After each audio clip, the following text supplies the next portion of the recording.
Hello and welcome to everybody again for Heads Up broadcast with Mike Clayton and a very special guest with our Coaches Council today is Matt Lindland. Now, Coach Matt Lindland, we just returned from the World Team Trials, Olympic trials. We got so much going on.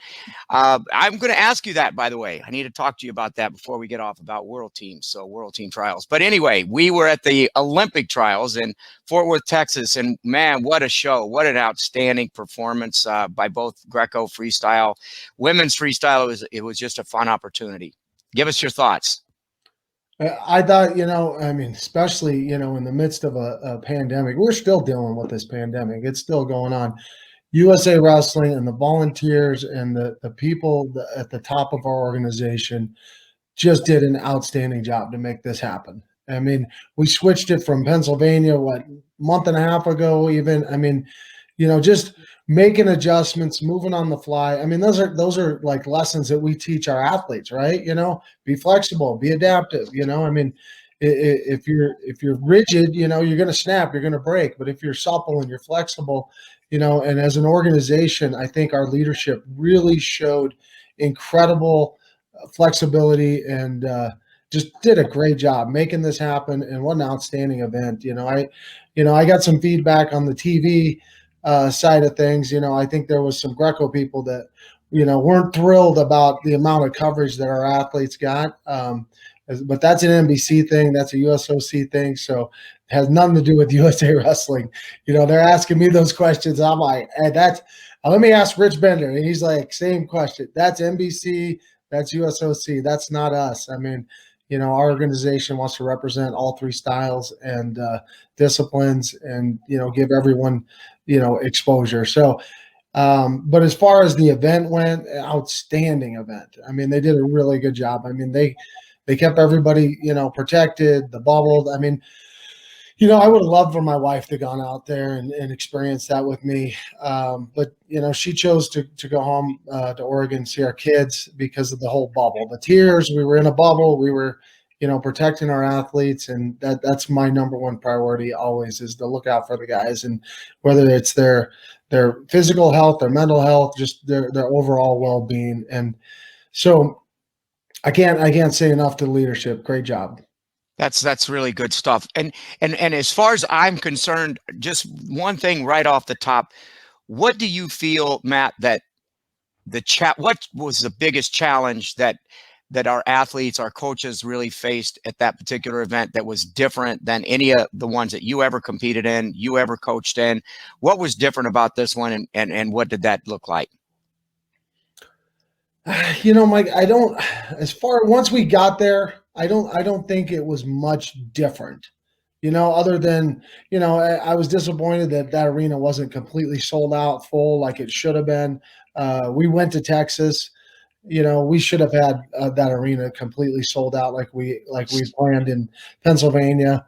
That didn't happen. I would have loved to have all the fans there cheering on our athletes and giving them all the love and support. But, I think that the challenges were getting there, really. The challenges were being adaptable in your training, just, staying focused on the goal, and doing whatever it takes to get the kind of training you need, get the partners to you, getting to them.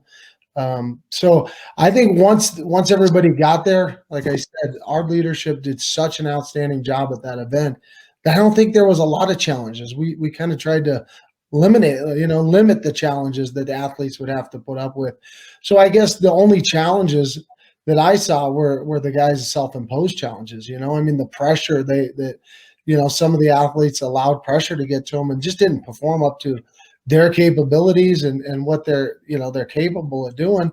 But that's competition. That's why we have these events. That's why we select teams and go 2 out of 3 and give every athlete the equal opportunity. So I really think we did a really good job with our leadership as far as making an event just run smooth and eliminate as many distractions as we could.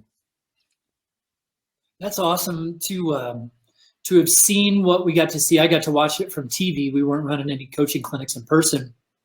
You've got a team with all first-time U.S. Olympians, but not necessarily first-time Olympians. So with Ildar at your lightest weight at 60, he's been an Olympian before, and now he's kind of back. It's been a while. 2008. Yeah. He's 33 years old, and he's really coming into his own. I mean, he came here with a really unique style of wrestling that we've learned from. He's shared with us, what their philosophies back in Uzbekistan were. I've, met his coaches and, understand what they're doing. But now he's really developed his style to where he doesn't deviate. I mean, he got to that 2-on-1, controlled the positions. Officials want to see what we call in Greco-Roman is hooking. Are you hooking? Are you getting yourself into a position to where you can score from? And when he did, he used offense. I mean, that arm drag was just unbelievable. This simple little arm drag, get on top, get my scores, call it a day. And even though Ryan Mango, who's an athlete that trains with him every single day, knows what he's going to do, he was still capable of executing his best techniques. And that's what it takes to win at the Olympics and the world levels at the top of our game. You can know what I'm going to do, but I'm still going to get it. One of the things you mentioned just there, Matt, is the fact that he was scoring. Were you pleased with the fact that Greco is moving more and more towards scoring, putting points on the board so spectators and people understand that this is what the intent is, to put those points up there and make a difference? Did you see what you wanted to see in that regard? Yeah, I mean, the guys that went out there and scored points. Bottom line, you're absolutely right, Mike. They went out and put points on the board. I mean, what would we had a few tech falls in the finals? I'd have to look at all the results, but I mean, Adam had a tech fall, Ildar had a tech fall. Did we have another one? I'm Three. Giangelo had a tech fall. Yeah. And going out there, and those athletes are capable, and when it's time, they were doing it, and they weren't nervous to open up and score points. I mean, speaking about guys that weren't nervous, how about Jesse Porter? He's in the past, he's been a little bit of a mental case because everybody knows how talented that guy is. Everybody knows how explosive and athletic. I mean, he's beating guys like Kamal Bay. I mean, some of the best guys out there. But for whatever reason, Walsh has kind of had his number. Walsh is, very disciplined with his position. Jesse Porter's a little wilder out there. He's trying to score points and exposes himself sometimes. Then he shifts back to this, well, I don't want to take any risks. But what he did was same. He found that, his style is attack and be explosive, and he opened up and had a great tournament. It's how neat is it for you? I mean, you've been in the program how many years now? Are we on 6? Well, I came in 14, right before the World Championships. Yeah, the team was already selected, so it'd be like me starting right now. The team was selected, and I came on board, and I got to coach those athletes. So it's kind of neat to see a lot of the athletes that you started off with almost 7 years ago. Now they're earning the spots on the team. A lot of this is starting to build together. How does that feel for you and for your staff to kind of see this quad really jump together? Well, I mean, you want the best guys out there, period. And as a coach, I mean, you think you're going to develop the best guys and help coach them up to get them ready and recruit you guys. And it's an age thing, guys start aging out. I mean, we saw 3 athletes, retire on the mat, leave their shoes. But I think there's a few more guys that, that probably did retire. They're either just not announcing it for whatever reasons. I've talked to some guys that are, telling me they're going to go pursue MMA, and I wish them the best. And, there's other guys that are, probably sticking around just maybe because there's a World Championships this year, and they might be matriculating on to other things in life. But we've got great guys in our program. But understanding what my philosophy is, and that, like Mike said, it's about scoring. It's about going out and putting pressure on your opponent, creating good push, getting to angles, getting to your ties, what UWW calls hooking. And once you get to those hooking positions, actually executing, not getting there and then being hesitant. And so that's paying off. And the guys that did that were the guys that were successful this weekend. I always love it because our officials, Tim Pearson does such a great job, Tom Quisley with our Officials Association, working with our coaches back and forth, Zach Arrett. When these guys are working with us, they always say that passivity, we're an American folk style kind of country. So passivity to us, we think of stalling, but passivity just means not scoring points. So I love that your philosophy, that probably dictates how you train, how you're looking at your programs. Like if your philosophy is to score points and passivity means not scoring points, that's got to really put our wrestlers in an advantage when they're going out on the mat internationally as well, doesn't it? Well, I hope so. And when we're doing it, it does. And I'm coaching based on the tenets of our sport. I mean, taking risk and scoring points is the first thing that the officials are asking us to do, asking our athletes to do, is go out and take a risk, and open up and create exciting, because we want to put on a show. We want to build a bigger fan base, and I think in America, there's so many coaches that don't understand our discipline and our art. It's a different sport, and I get it. Wrestling's wrestling. I hear this over and over and over, and it's not. Bottom line, they're different disciplines. Wrestling's wrestling. Yes, when I do jiu-jitsu in the morning, and I'm wrestling, I mean, pressure's pressure. Yes, angles are angles. Level changes are level changes, but the tenets of Greco-Roman wrestling and even freestyle, which have the same tenets of the sport, which is go out and take risk and exposure, putting opponents into danger, feet to back. I mean, those are not rewarded in our scholastic and our collegiate system. I mean, you're actually penalized if you throw a guy straight into danger. If you take him from his feet over your back and put him into danger, which is the most dominant thing you can do in our sport, and we give 5 points for that, that's illegal. That's you're going to get disqualified for doing something like that.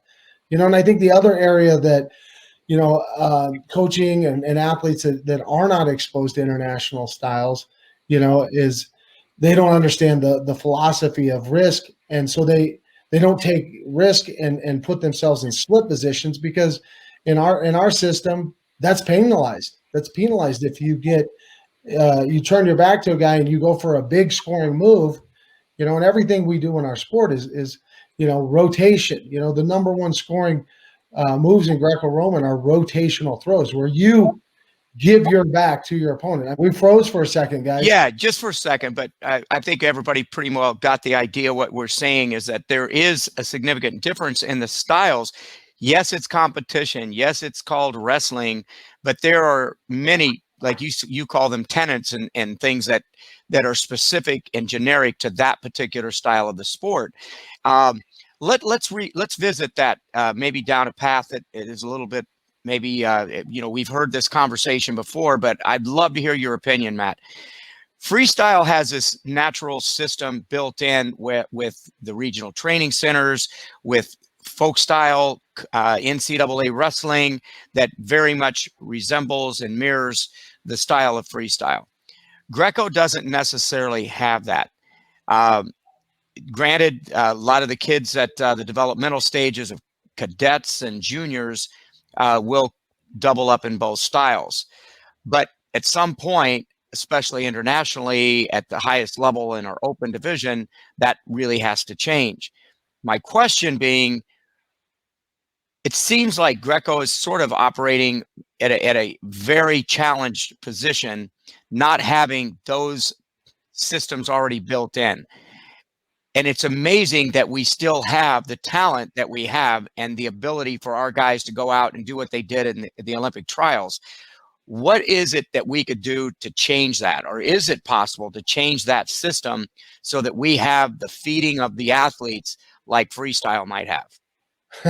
I mean, there's an easy answer. Show me the money. I mean, let's figure out where the money is and let's start paying these guys to come over. I mean, Kyle Dake was an athlete that I recruited very hard. He understands how to attack the body. I mean, you even see his skills in freestyle where, he gets to a leg, but he's only getting to a leg to get to the body. And then he creates lift on his opponents and takes them off the mat, puts them directly into danger.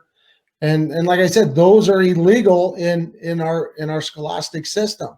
You would be penalized. I mean, that movie hit where he got to the seatbelt and and he got to the body lock and he created lift and dumped that guy right on his back. That was a auto touche, direct fall. I mean, took his opponent directly to his back in danger, and our system penalizes that. That's a problem. Either there's a lot of other answers. I mean, we could talk about this subject for an hour alone, but I don't have any control over those things. I don't have control over the NCAA rules, the high school system rules.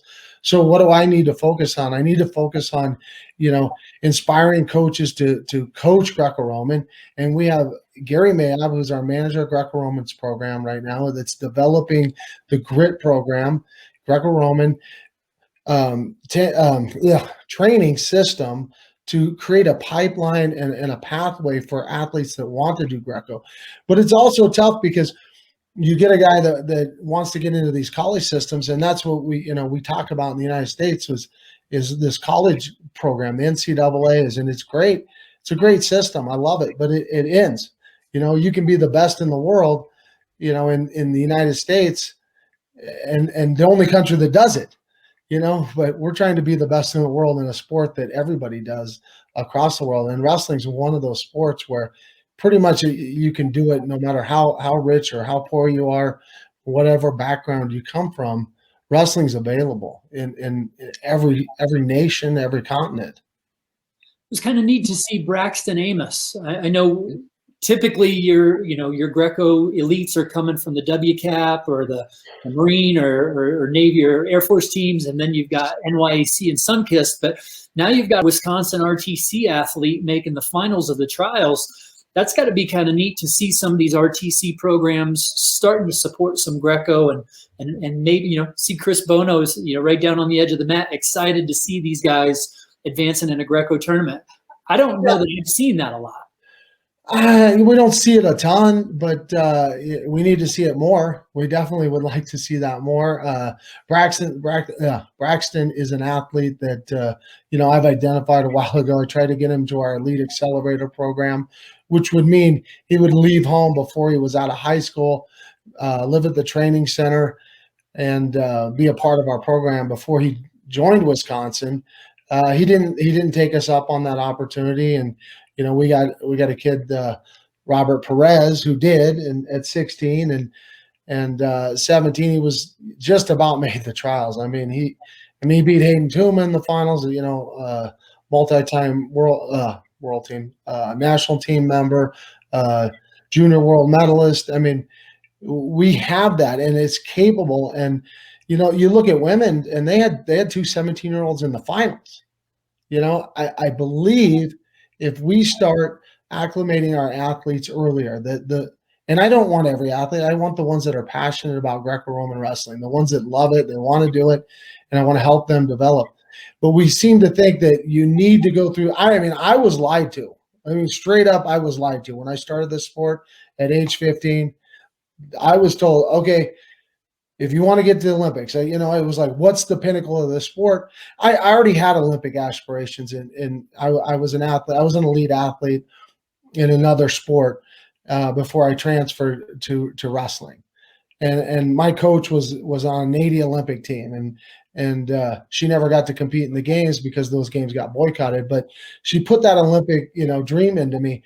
And then when I got into wrestling, it was like, I started in high school, and I was even a little confused. I was like, okay, do we go to the Olympics? And they're like, no, that's freestyle and Greco. I'm like, why are we doing this? I was a little confused. Well, this is the path. You got to do this. You have to wrestle high school. You have to get to a Division I. Well, by the time I was out of high school, I still wasn't even good enough to get recruited to a Division I college.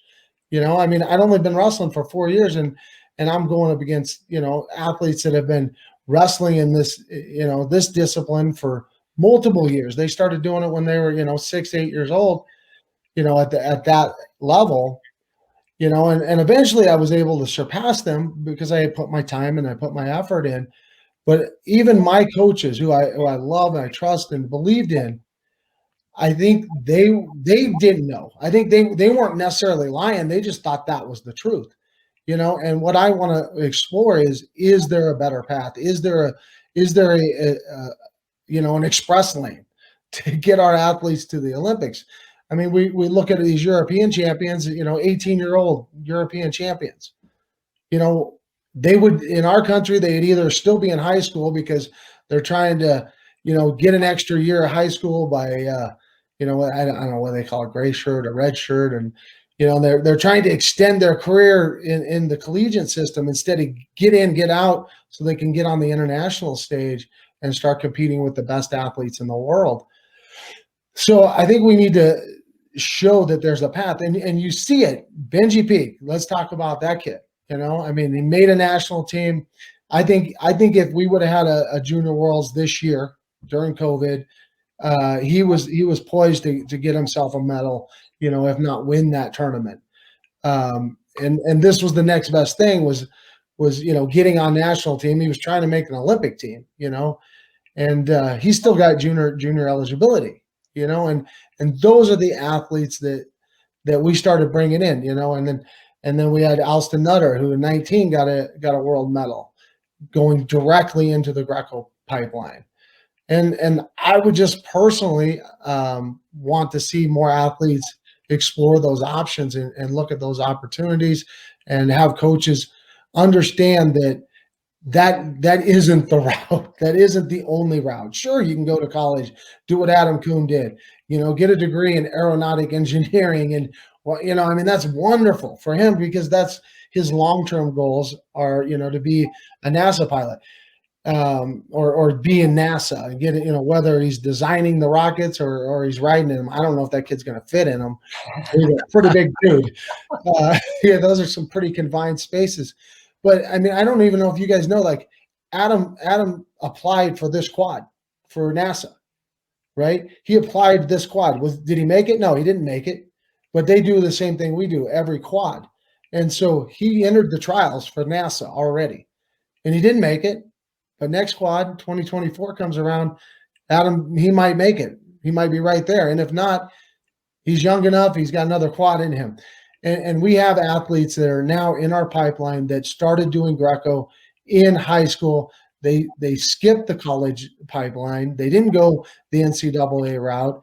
And now they're poised next quad. They're ready. And this quad's a short one. It's 3 years, which is a weird thing to say. It's a 3-year quad. It's a try. Rather than a quad, but just due to the cancellation of the 2020 games.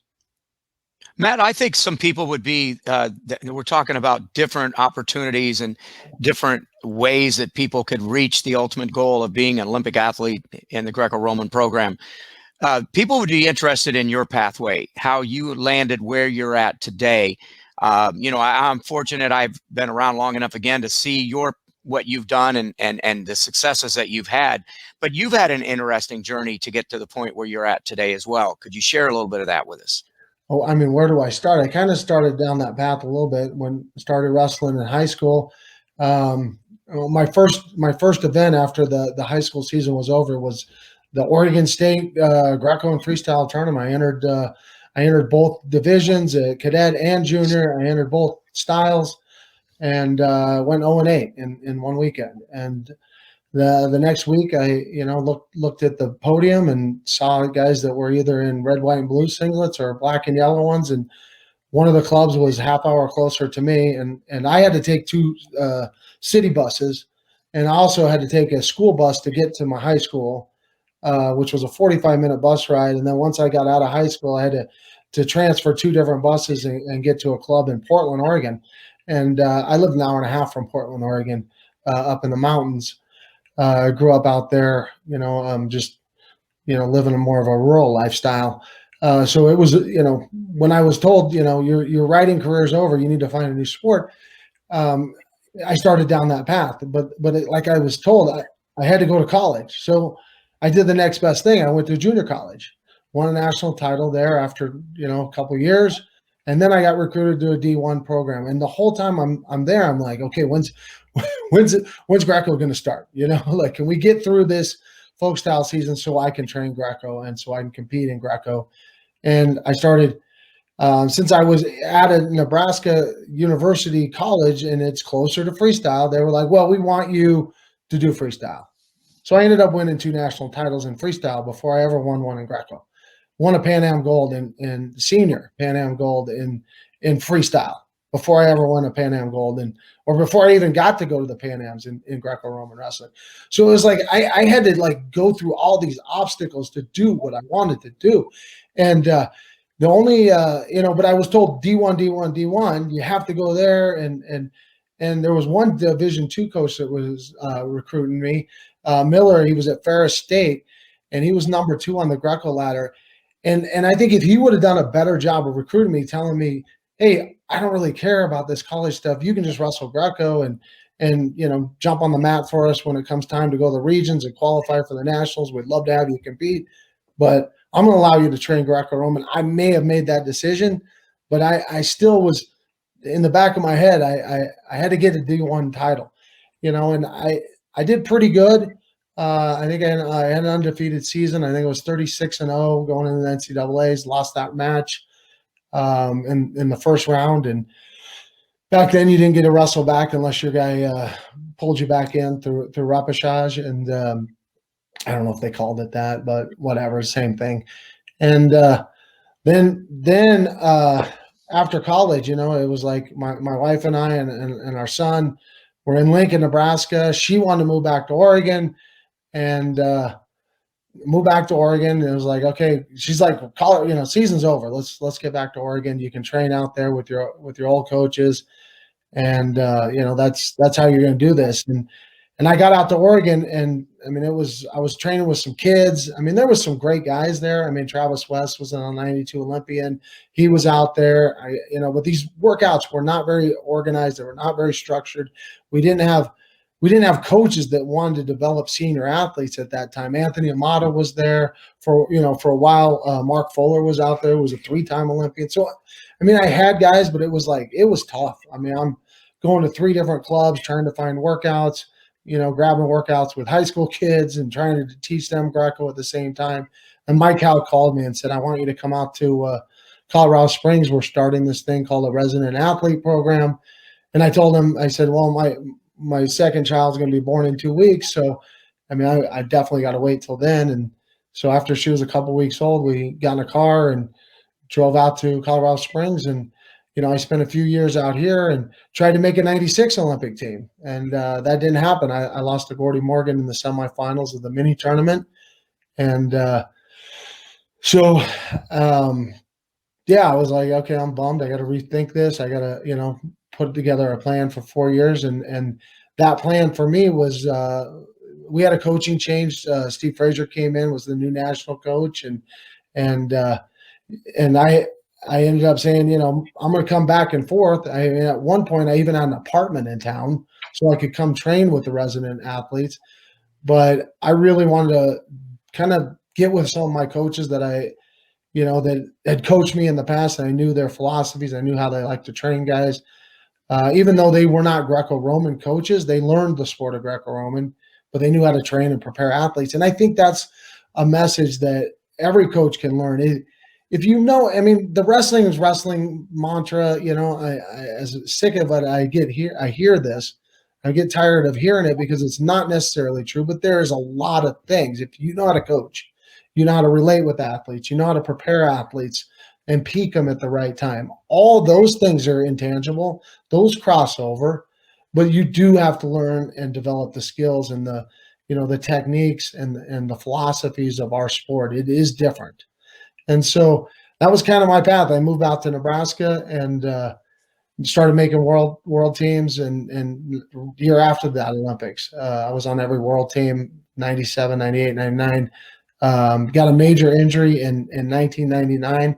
Thought it was absolutely the worst thing that could have ever happened to me because now I'm a year out from the Olympic Games and I got my first major injury. And it took me off the mat for like 3 months. In retrospect, it was an absolute blessing because I'd never allowed myself to rest and recover. Took some time off. I started, working on mental skills with Dr. Jack Stark, who was a world-class sports psychologist. He works for Hendricks Motorsports now. He does work with our team, and he was Tom Osborne's when Tom was winning all these national titles.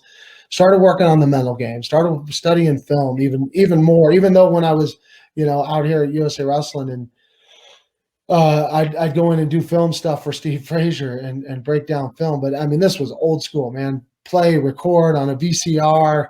I mean, we didn't have the kind of technology we have now, so film was tough to get.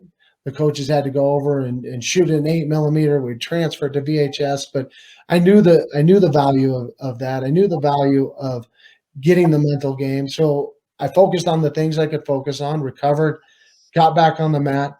And I remember when I first got back on, I felt like I'd lost my parterre game. I was like, it's gone. And I was like in this panic, this absolute panic. I lost my turns. My lifts are gone. My turns are gone. What happened? And so I started working on some other skills, some high chest locks. And all of a sudden my game just blew up and I was able to score on everybody in the world, and except for in the finals, I didn't turn the Russian, but I didn't get a chance on top till the last 30 seconds of the match. My arms were just shot, and but that was kind of my journey. Was I was just at this point where I was constantly waiting for when we can do Greco. It was like, okay, I've done this college season. Now can I start Greco? And then finally got into a real program at an Olympic training center. And those were all exciting things for me and just kept me motivated. And, because every time you go to a new program, you have to raise your level. You have to raise your level. And I think the biggest thing for me was making those world teams and being on national teams and getting the opportunity to go overseas. And I would say to any young athletes that want to, really develop in international styles, whether it's Greco or freestyle, is you need to get overseas. You need to train and compete and get over there and experience, what things are happening in Europe and Southeast Asia, all over. Everybody's got a little bit of different style, different training philosophies. Learn that, take what you like, and like a great artist, steal what you like, and just continue to grow. Matt, here we are today. Now you've got your team. We're fast forward to where we're at this moment. The team has been set. Obviously, still some challenges with COVID, but what does it look like in your mind getting these athletes ready for the big show now for the Olympics? Well, we have 4 Olympians at this moment, and I think for those guys, the 4 guys that are Olympians, we have to talk with their personal coaches and them together and say what works for you. What do you want to do? What do you think is going to help your athletes succeed at the highest level? And then help them get the resources, get athletes to them, get them to other training environments if that's what they feel like they need. Get them prepared, get everybody to camps, and tune them up and just get them over the games, have them relaxed, have them ready, well prepared. As far as that goes, we got some great guys on this team, though. I mean, just incredible human beings that are ready and willing. The other 2 athletes need to get over to Bulgaria here in 4 weeks, 8, 9 of May. We're in Bulgaria, qualifying those weight classes. And that's going to be a little different plan. I think, as soon as we get done with this call, I got to reach out to Adam Kuhn and say, hey, what are the days you want me to come to you? Who can I bring out there? And I would like to work directly with him. And then probably Jesse would come out there with us and we'll get some partners. So, I mean, right now it's communication. And that's, meeting with my athletes, we went over, and this was not this current group of athletes, some of them not. But, we sat down out in Oregon at one of our training camps one day, and I said, okay, what are the things we need to do to get better as a team that aren't on the mat? We're not talking about, pummeling skills, parterre defense, what do we need to get better at? And we compiled this master list of things, and everybody had good input, good thought, but it's really about engaging your athletes and getting it from them. It's not like, here's what I think we need. But it's so funny that they match up so well, right? It's like, what do we need? What do we need? And we start talking back and forth, and they come up with lists, and I'm like, yeah, well, these are similar. Okay, let's say generally we got to communicate better, right? That's the first thing. They okay, so that's going on this main list. What's the other thing? We need to do. Wow, we need to hold each other accountable. We need to hold ourselves accountable. I'm not opposed to that, right? Okay, let's put that one down. Whether, whatever the language was. Oh, trust and respect. We got to build trust. We got to build respect. How about we combine that one? Trust and respect, they kind of go together. We'll add those together. Oh, this is coming up fast. The Olympics are going to be here. It got pushed out another year, so we got a little more time, but man, we still got to have a sense of urgency, right? So what are those things? And then we talk. It's like communication, guys. This is like, we got to get better at this. We got to continue to work on it, and it's progress, not perfection. Are we getting better? Are we improving? Hey, I could have used an email there. Oh yeah, coach, I saw you text. Yeah, I know that the text is, but this is an email thing, right? This is an email thing. Let's email this. Let's not text this. Let's not do it on Snapchat or whatever, these other platforms. Oh, I messaged you. It's like, you messaged me on some Facebook thing. Who's doing Facebook anymore, right? Except for the coaches in Europe. I've got that Messenger, because that's how I get to communicate with all my European counterparts. Is they still love Facebook over there, or at least Messenger. I don't know. But figuring out, even when we talk about communication, what is the best way to communicate, and keep honing those things in. And right now, it's going to be a lot of communication with our athletes, with their personal coaches, communicating back and forth, and then executing those plans.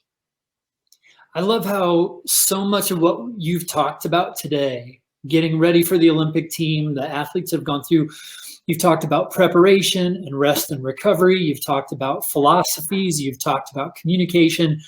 We haven't really done a lot of the technique pieces, or, this guy needs extra sprints, or it's been about the leadership and the professionalism of your coaching role and that communication with the athletes.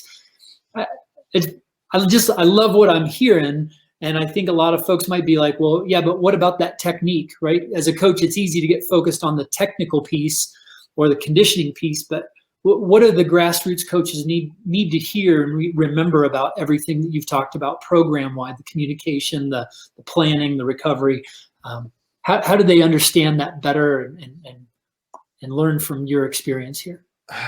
Yeah, I mean, we can always get better at technique, but these guys are elite athletes. They're world-class athletes already.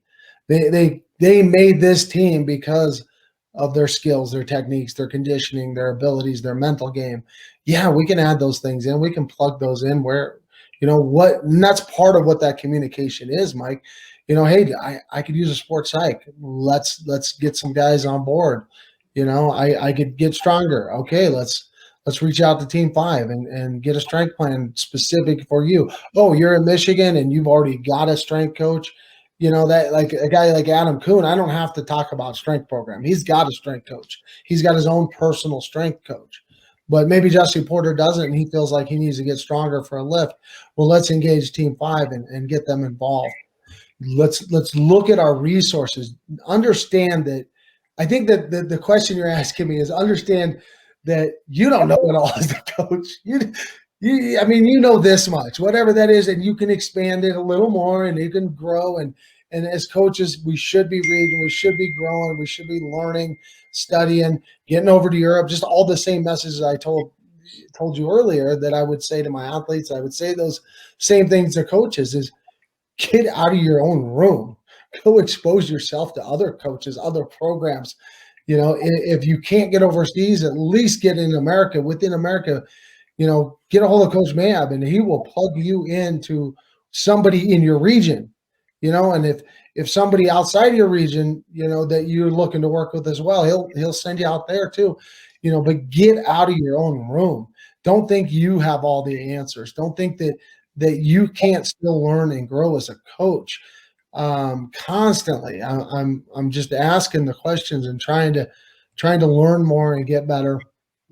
Because it's not about what I think, it's about what the athlete feels he needs. And if he feels he needs that, that's what I want to help him get. So my job is kind of to gather the resources, and say, what do you need? Here's what you need. How can I help you get those things?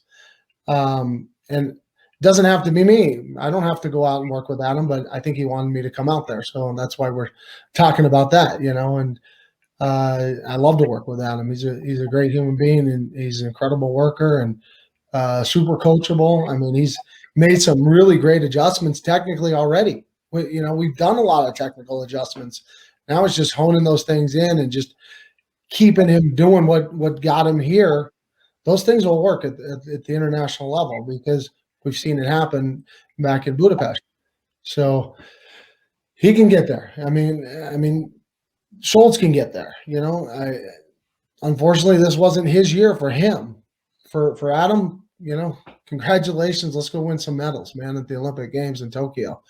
And yeah, I don't know. Did I answer that question right, Mike? Yeah, no, I love it. Yeah, definitely. Definitely. Good, great insight, Matt. And the only thing that I would maybe question or ask you, I guess, is what I think I'm hearing is that it's certainly not one size fits all.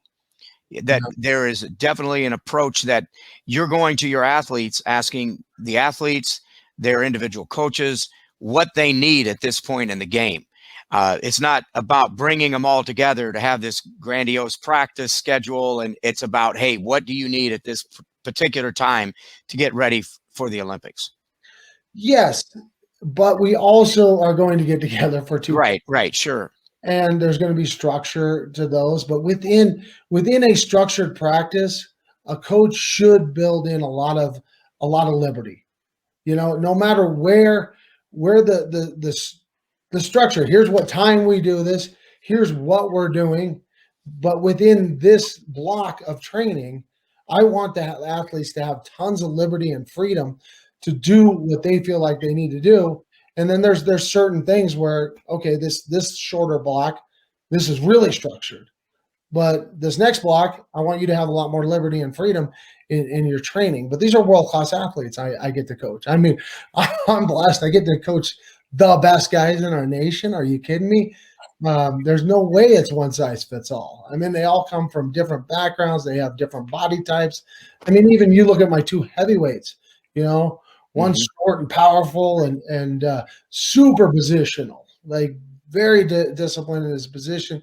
The other guy's got length and leverage and I brought Colton Schultz in at 14, and I'm still learning from him. He's teaching me how to coach him better. Adam Kuhn, came from a different system. He came through that college program that we're talking about. And he's got his own training philosophy, but technically, him and I are both long. We're really long, lengthy guys, and that adjustment he made on his gut wrench going right. I mean, he started using leverage. I mean, he created a fulcrum, took the leverage over the block. I mean, and those were, when he's all tight like this versus lengthening those arms out and creating a longer lever. And once he started doing that, I mean, and then you see that same thing he uses in the body lock. He already did that in the body lock position. Why not just take that same philosophy and apply that to his parterre? It's pretty neat to see. I got to coach him in Campeche, Mexico in 2011 when he won Cadet Pan Am, freestyle and gold for us. So it's neat to just see that progression and how he's still learning. He's been at that elite level for a long time. So it's really cool to see. Yeah, I think all these guys have been at a pretty elite level for a while, and now they're ready to peak. And how can I help them do that? That is my main objective right now. That's awesome. Well, before we get to our closing remarks, real quick, I'd like to quickly jump over, Mike, and maybe let you comment on the Coaches Council in itself, what we've represented. We've said along this way that we would like to kind of feature one particular Coaches Council member on this call. And so I think if we can make this work, I'm going to do some screen shifting here. Okay. And let's see if we can make this work. This guy named Danny Struck right here that we just thrown in the overlay on the podcast. Why don't you tell us a little bit, Mike, about the Coaches Council? And again, I'm going to run Danny's contact information if I can get this up at the bottom of the screen. There we go. Give us a little bit of insight about what this represents in our Coaches Council. You got it, Mike. Yeah, what Danny does and other members of our coaches council, and we've got two sides. We've got a pool side and then we've got a regional side. So Danny is a regional rep for our central region. So if you're in Michigan, Ohio, Indiana, Kentucky, West Virginia, you have a voice to USA Wrestling through our National Coaches Council and through your regional rep. And so for in that central region, Danny Struck's your person. DannyStruck@gmail.com is the email address you can reach him to. So if you've got comments or questions, this gives our grassroots members of USA Wrestling, our 35,000 coaches out there, a pathway to talk to our Coaches Council to bring up either problems or questions or solutions to problems that you're having in your area, in your region, up to the national level. And then our Coaches Council meets monthly, led by Zach Dominguez. This gives us the opportunity to gather information from USA Wrestling and then help filter that down through our regional reps and our Coaches Council podcast. So we've got some great opportunities, and maybe we just haven't been great about promoting this in the past. So for everybody listening out there, please share it. Go to our Coaches USA Wrestling Coaches Council Facebook page. Stay tuned on the podcast and share it, and reach out to Danny Struck if you've got any questions and you're in that central region. We'll highlight a new coach every week or two. Well, I'm going to try to get Danny's face off the screen here real quick. Let's see if we can do that. Apologize for the technology here, but Matt, give us a little bit of a closing about where we're at real quick moving forward with these next couple months in preparation. Give us some insight. Okay, well, we're heading over to Sofia, Bulgaria, May 9 for qualification. Get a couple more spots in at the Olympics, and then it's right after we get back from that. A week later, we got our first Olympic team camp, where we'll be in Alpharetta, Georgia.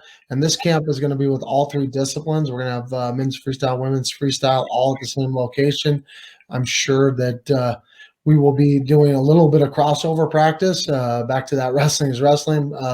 Freestyle athletes love to work with the Greco-Roman program with our parterre defense and offense and the gut wrench situations. And so we'll probably schedule some of those practices together like we have in the past. Just build that camaraderie amongst the team USA. I mean, we're all in this together, and we want to support one another and just have a great camp together. And then we will have another camp before we leave for Natsugawa, and we'll do our final acclimation there in the mountains in Japan. And then we'll head down to Tokyo in early August and go win some medals. That's our plan in a nutshell. Matt, it was so great to see you down at the trials, and just to get a little bit of a conversation about what we could expect to see, and now that it is in the books and getting ready for the trials. This is the actual competition in the Olympics.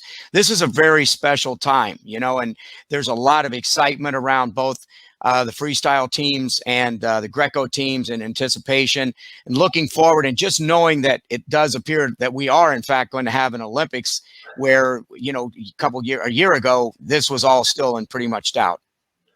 Yeah. I mean, it's been a weird year, hasn't it? It just really has. And I think the guys that mentally managed the year, just figured out a way to make things happen, get things done. That shows a lot of mental toughness and grit on their part, and just the ability to focus and perform at, the trials, and what an exciting night that was in the finals. And I'm just so happy for all these individuals that are going to go represent the United States. I never had the opportunity to win a trials, but I had the opportunity to represent the United States in Olympic Games and win a medal. And it was an absolute honor to do that for USA and USA Wrestling and our organization.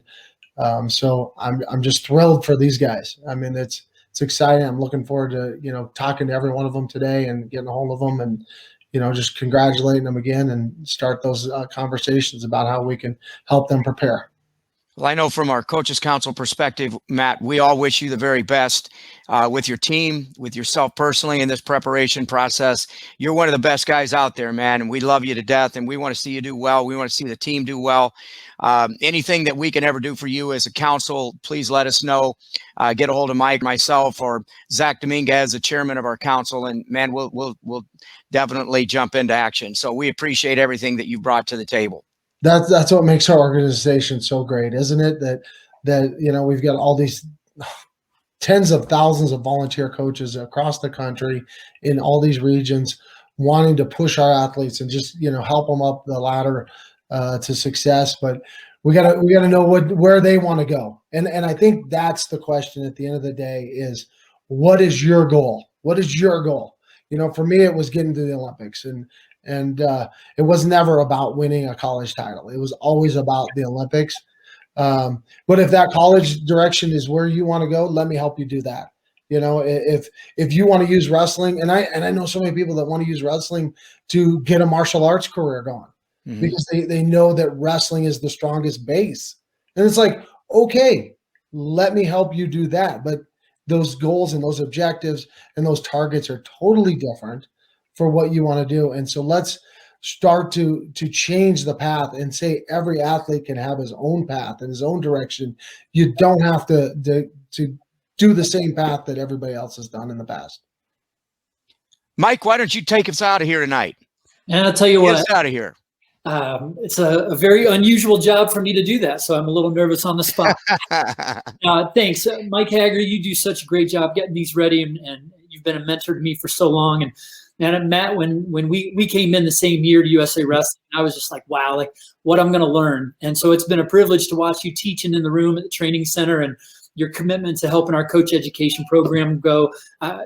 There's two people on the call that have really helped coach education grow in our country, and I appreciate you both for that. So to everybody out there at USA Wrestling and those friends watching and listening to the podcast, thanks to all of us from our National Coaches Council, USA Wrestling, and from Matt Lindland, our head Greco-Roman national team coach, and all his staff, and the Greco athletes that are going to represent the U.S. here in just a few months. Thanks to everybody, and take care.